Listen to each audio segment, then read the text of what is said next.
Sebelum melanjutkan, jangan lupa subscribe dulu, terima kasih. Bab 357, benarkah hanya teman? Kakek Seng berhati-hati terhadap keluarga Su dan koneksi mereka, itulah sebabnya dia menyetujui pernikahan Jing Yun dan Seng Minglan. Namun, fakta bahwa dia tidak mengganggu Seng Xiao atau Mi Qi membuat Seng Xiao bingung. Dengan sifatnya yang biasa, orang pertama yang akan diganggunya setelah masalah Seng Minglan selesai adalah Kiernya. Oleh karena itu, agak tidak biasa jika lelaki tua itu tidak melakukan apapun. Oleh karena itu, Seng Xiao meminta Mama Seng untuk mengawasi gerak-gerik lelaki tua itu. Namun, Mama Seng melaporkan bahwa lelaki tua itu tidak melakukan hal yang aneh, kecuali keluar beberapa kali tanpa sepengetahuan anggota keluarga lainnya. Dan karena ulang tahunnya jatuh pada bulan Maret dan segera, Seng Xiao benar-benar siap secara mental.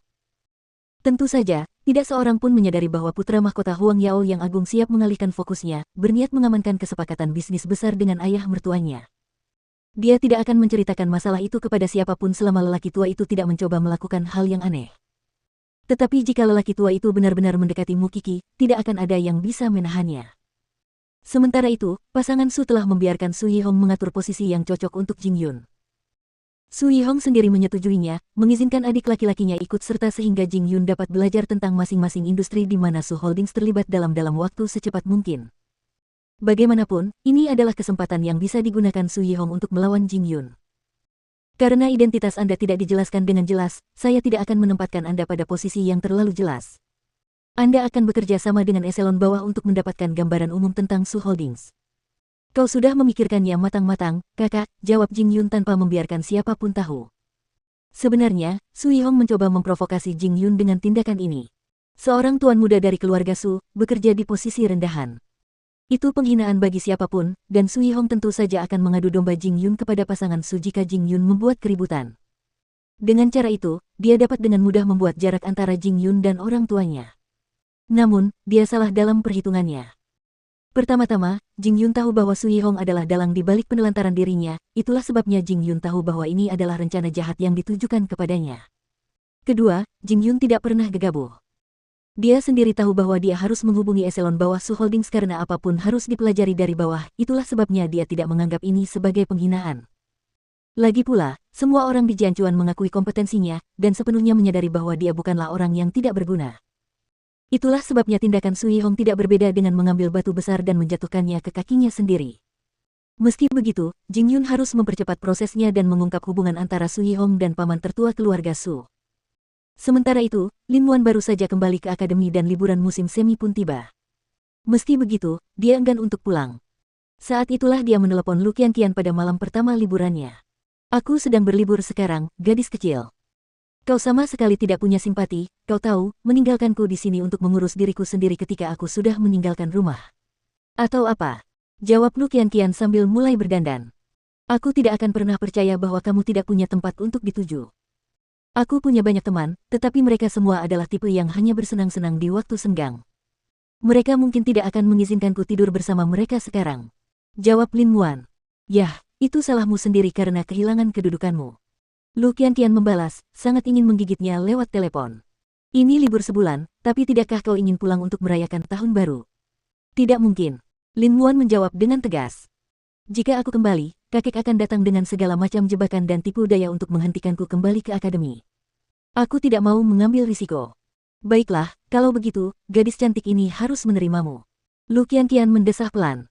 Jadilah pengawalku bulan ini, karena aku tidak punya pelatih sekarang dan butuh karung tinju. Di mana aku akan tinggal? Di kamar gadis cantik. Gudang itu cocok untukmu. Bagaimana menurutmu? Kemudian, Lu Qianqian pergi ke akademi polisi untuk memberi tumpangan pada Lin Muan, dan mereka meninggalkan gerbang bersama. Ketika kakek Lin melihat Lu Qianqian pergi bersama cucunya, tangannya tak henti-hentinya gemetar. Mereka masih berhubungan seperti yang kuduga, aku akan mengabulkan permintaan anjing kampung itu karena dia ingin menderita.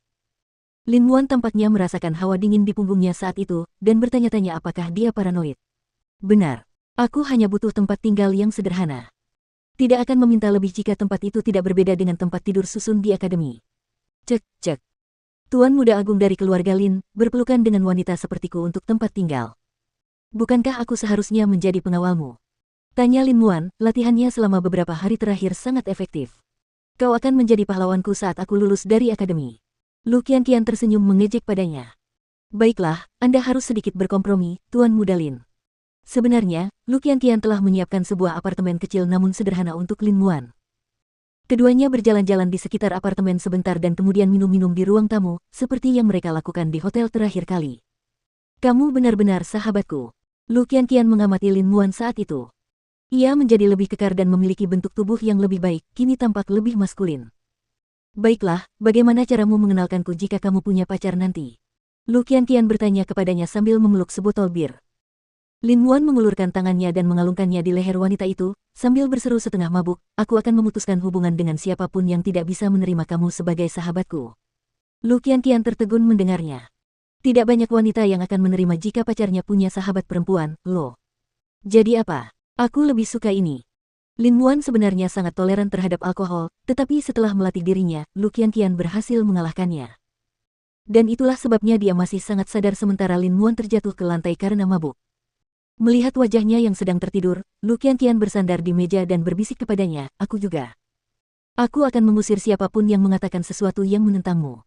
Setelah itu, dia menarik beberapa selimut dari tempat tidur dan menutupinya. Selamat malam, calon kepala polisi. Little Pepper, Lin Muan terkekeh dalam tidurnya. Aku akan melindungimu seumur hidup, melindungi sahabatku. Dasar bodoh. Lu Qianqian mengomel sambil tersenyum, lalu kembali ke rumah di tengah malam. Karena dia tidak ingin ketahuan dan dipermalukan oleh kakek Lin lagi. Ketika kembali ke rumah, Mama Lu mencium bau alkohol pada dirinya dan menasihatinya, jangan merusak diri sendiri karena masa lalu, Qianqian. Apa yang sedang ibu pikirkan? Aku baru saja minum-minum dengan Lin Muan. Lu Qianqian menjelaskan dengan cepat. Dia sudah meninggalkan keluarga Lin dan bahkan tidak punya tempat tinggal. Aku tidak bisa berbuat apa-apa sebagai temannya, kan? Itulah sebabnya aku menjadikannya pengawal. Benarkah hanya teman? Mama Lu memastikan lagi. Benar. Lu Qianqian mengangguk. Teman, seumur hidup.